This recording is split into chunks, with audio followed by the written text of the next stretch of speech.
I just came back from town. Quick plug. Shout out to ShopRite Checkers. It is all your fresh herb needs, right? So I'm gonna plant these herbs. This is some coriander, some rosemary, and some thyme, right? So this is all beneficial. There was also parsley. Parsley is actually very good for the kidneys and the digestive system, but I left it for some reason. I'll get it next time though. Let's hit up ChatGPT and find out what these herbs are good for. Tell me about rosemary and how its benefit to the body, also in relation to the hair. Also tell me about coriander, then also how it binds to heavy metals, also its benefit on the overall body, and also tell me about thyme in relation to it with the thymus gland and also its overall function on the body. Absolutely, let's dive in. So starting with rosemary, it's well known for its antioxidant and anti-inflammatory properties. It can improve memory and concentration, and it also has benefits for hair health by stimulating blood circulation to the scalp, which can promote hair growth. Moving on to coriander, it's great for detoxifying the body, especially because it can help bind to heavy metals and assist in their removal. It's also rich in vitamins and antioxidants, which support overall health and can help with digestion. And finally, thyme. It's known for its antimicrobial properties and can help support the thymus gland, which plays a role in the immune system. Thyme is also packed with vitamins and antioxidants that support respiratory health and overall wellness. If you want more details on any of these, let me know.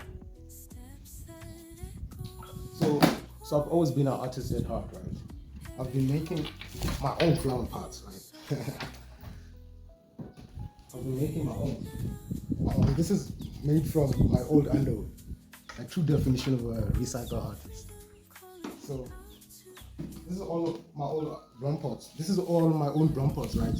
You can make your own. You can use PVC pipes. Just cut them open up there. You just put some soil inside. You can use your old tire. Fill it up with soil. I mean, there's a lot of DIY things you can do. You know where to get your herbs now. Free plug. So let's move on. Today, because the countdown is still on, right? We're still talking about dental care. But today, we're going to talk about dental care in relation to pregnant women. See that? Hey there, how's it going? So today, let's talk about dental care in relation to pregnant women and why it's so crucial.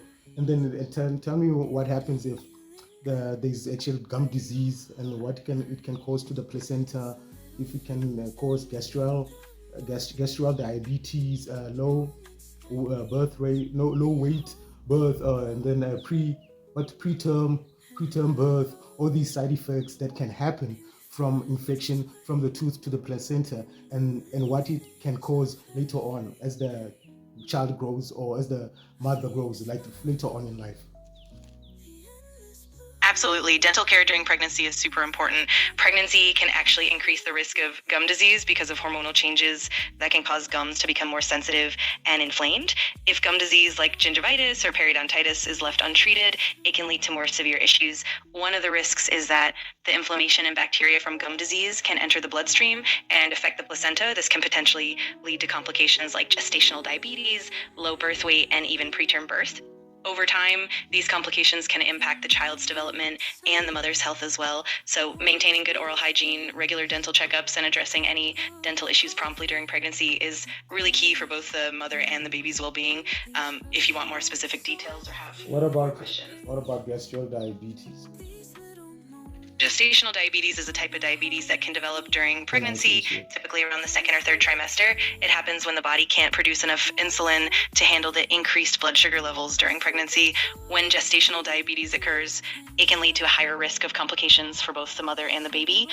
For the baby, it can mean an increased risk of excessive birth weight, which can lead to delivery complications, and also a higher likelihood of low blood sugar right after birth. For the mother, it can increase the risk of high blood pressure and preeclampsia, and it also raises the chances of developing type 2 diabetes later in life.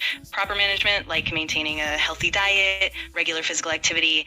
So first, we covered how the tooth could be linked to the root of all our diseases, right?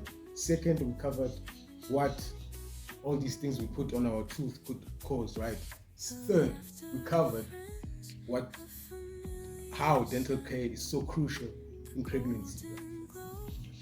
So the only thing that we need to do now is to stay away from plastic toothbrushes, right? Get bamboo toothbrushes, start brushing with that and make our own toothpaste, right? And then how to make our own toothpaste? We can make it by taking baking soda. Personally, with me, I like taking baking soda, neem, and a couple of tea tree oils, essential oil drops, and I just brush my teeth with that. And then, but I have the special recipe that I have made for myself. It actually comes out like toothpaste. But for that recipe, you have to click the link in the bio and join the WhatsApp group.